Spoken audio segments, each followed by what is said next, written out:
If only I had a green nose. By Max Lucado. Illustrations by Sergio Martinez.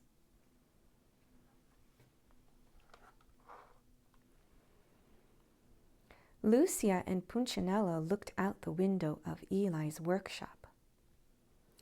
Like other Wemmicks, they were wooden people. But unlike the other Wemmicks, they weren't standing in line in the village below. "Look at them all!" Punchinello exclaimed. "I don't understand it," Lucia wondered. "Why would anyone want to paint his nose green?" "Because everyone else is," Eli responded, without looking up from his workbench. Punchinello didn't understand. "What do you mean?" "Everyone wants to look like everyone else. Sometimes it's square hats. Sometimes it's tall shoes. Why, last year, the big thing was yellow ears. Now it's green noses. Everyone wants a green nose." "Does a green nose make them smarter?" Punchinello asked. "No." "Does a green nose make them stronger?" "No." "Does it make them faster?" "No." "Then what does a green nose make them?" Eli looked up and smiled. "Greener." But his smile left as he looked out the window at the long line of Wemmicks. "They think they'll be happier if they look like everyone else. But I made them different on purpose. Freckles, long noses, bright eyes, dark eyes. These were my ideas. Now they all want to look the same." "Not me," said Lucia. "I'm happy just the way you made me." "Me too," agreed Punchinello. "I don't need a green nose to feel special." Then he paused and looked at the village. "But I would like to see how a green nose looks up close. Want to go?" Eli smiled as the two stood to leave. "Just remember, I made you different on purpose," he told them. From street level, the line looked even longer and the noses even greener. Lucia and Punchinello worked their way to the front of the crowd and watched as one Wemmick after another stepped into the nose coloring store and came out painted. "It's the latest thing," barked a Wemmick on the sidewalk. "Don't be the only Wemmick with the plain nose." "Who is that?" asked Punchinello. Lucia shrugged. "I don't know." "Why, that's Mr. Willie Withit," volunteered a Wemmick from behind them. "Does he run the nose painting store?" asked Punchinello. "More than that," the Wemmick explained. "Painted noses were his idea. So were the square hats and the tall shoes and the yellow ears. New things are his thing. He decides what is with it. Isn't he the best?" Lucia and Punchinello took a good look at this tall Wemmick with the deep voice, big smile, tall hat, and green bow tie that matched his oh so great green nose. Both were thinking the same question. Lucia asked it. "Who made him the new thing picker?" The Wemmick looked puzzled, like he'd never been asked that question. "Well, I don't know. He always has." Then his eyes brightened. "Wait, look, here comes a new nose." Ooh, said the Wemmicks. Ah, admired some of the others. The just painted Wemmick didn't stop to speak. He just kept his nose in the air and walked past. All the green-nosed Wemmicks did this. After all, how could your nose be seen if it wasn't in the air? Walking around high-nosed, however, was risky. Wemmicks walked into walls, doors, even each other. Lucy and Punchinello had to be very careful. One Wemmick took up the whole street. Step back, he announced. It was the mayor. Make way, every Wemmick. My wife is coming in for a touch-up. With one hand, he waved back the citizens. With the other, he guided her through the crowd. Horrible! Just horrible! She cried, covering her nose with both hands. I chipped some paint when I bumped into a tree. Now the real me is showing. Oh, horrible, just horrible. As the crowd passed, Lucia shook her head. Such a fuss over a green nose. Yeah, agreed Punchinello. You'll never catch me in the nose coloring store. Aw, Punch, I was hoping you'd go. Punchinello recognized the voice immediately. Twiggy? He turned and looked at the wide-eyed, sweet-smiling Wemmick. His ears began to turn red. They always did when he saw her.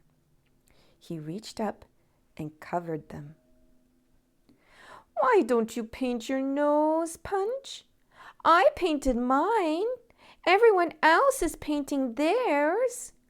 Besides, you'd look good in green. Twiggy reached up and touched the tip of his nose. Yours is so cute.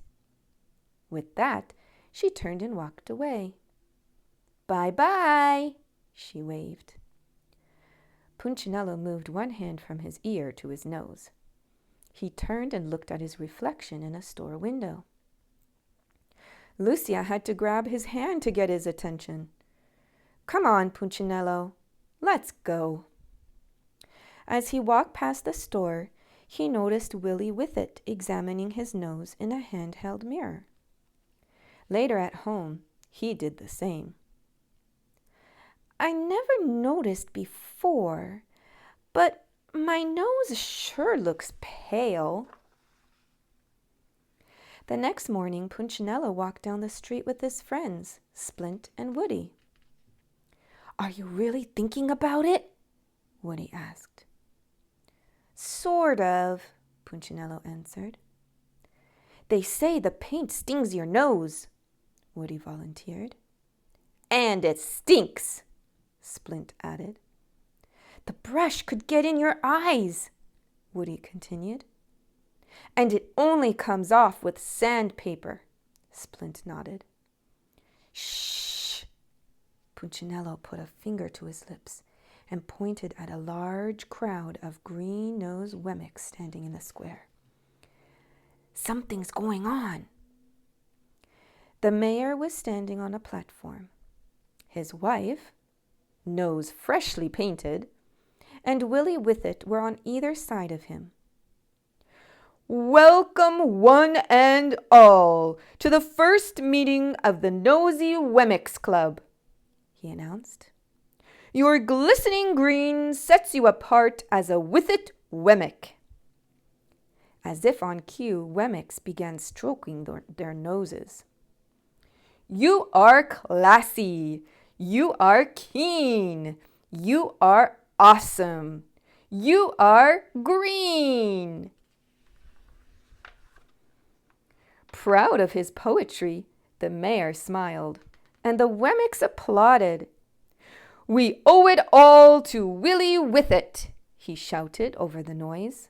The pioneer of the painted snout. Everyone applauded even louder. People love me because of you, one shouted. I have more friends, cried another.